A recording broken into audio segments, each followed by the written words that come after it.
If you're co-parenting with your ex, chances are that you've had some real challenges with communication.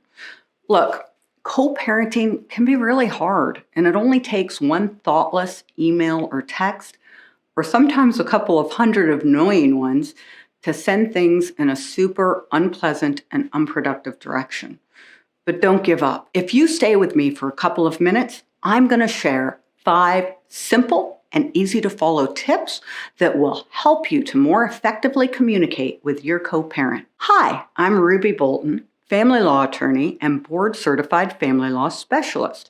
In over 20 years of family law practice, I've helped thousands of parents navigate co-parenting.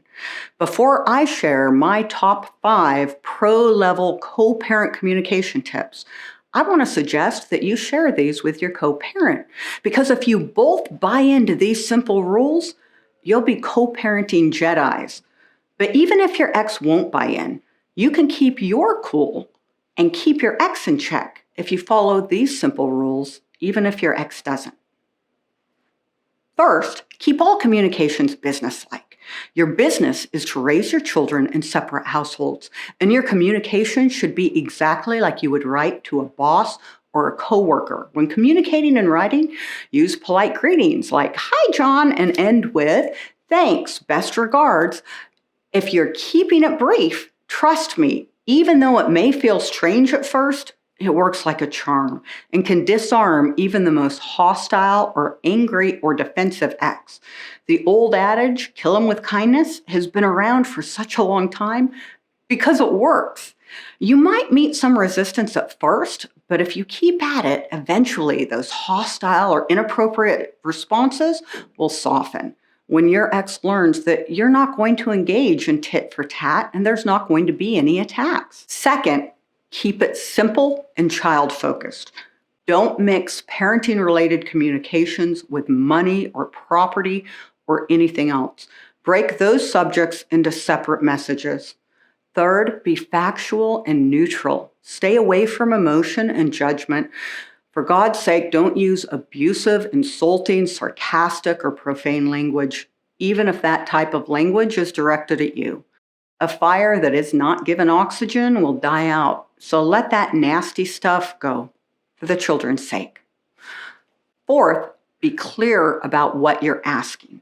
If you're passing along information, say, "I wanted to give you this information," and then give all the important details. If you're making a proposal like a parenting time swap, be very clear about who does what, when, and where. And if you're responding to a proposal, your answer should be a clear yes or no, or a succinct counterproposal. Don't feel the need to justify your proposal or your reason for rejecting a proposal. Doing that will usually lead to a debate about whose justification is more worthy. Neither of you win those debates. Fifth, if you and your co-parent have trouble sticking to these rules, well, there's an app for that. Co-parenting apps such as our Family Wizard and Talking Parents will document your communication, and they can even suggest editing when the tone or content seems out of bounds. These apps provide accountability and even some guardrails to keep both of you in bounds when communicating. Okay, you now have my top 5 tips to take your co-parenting game to the next level. It takes practice to get used to this new way of dealing with your ex, and there may be pushback from him or her when you start using them. If you find these suggestions helpful and you'd like more information, click on the link below. We've got a ton of videos and documents out there that can help you co-parent successfully.